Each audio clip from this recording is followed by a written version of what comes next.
15 qershor, muaji i mjaltit që nuk mbaron kurrë. Ashtu si i martuari gëzohet për nusen, kështu Perëndia do të gëzohet për ty. Isaia 62:5. Kur Perëndia i bën të mirën popullit të tij, nuk është as pak si puna një gjykatësi hezitues që tregon mirësi ndaj kriminalit, të cilin e sheh si të neveritshëm. Jo, i ngjan më tepër dhëndrit që gëzohet me nusen e tij. Ndonjëherë ne bëjmë shaka dhe themi për një martesë, muaji i mjaltit mbaroi. Por kjo është për shkak se ne jemi të fundëm.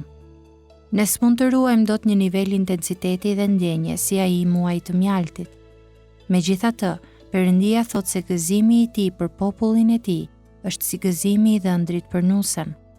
Ai nuk po thot se ashtu fillon dhe pastaj zbehet.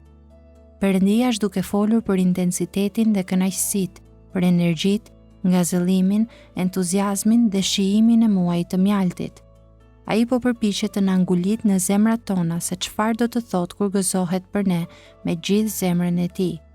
Jeremia 32:41.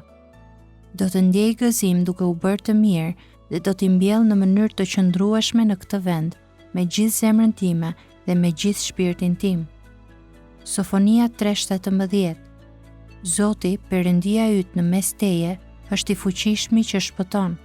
Ai do të mbushet me gëzim për ty. Në dashurinë e tij do të qëndrojë në heshtje. Do të gëzohet për ty me britma gëzimi. Me Perëndin, muaji i mjaltit nuk merr fund kurrë. Ai është i pafundëm në fuqi, urtësi dhe krijimtari, saqë nuk do të ketë fare mërzitje për trilion epokat e mijëvjeçarve që do të vinë.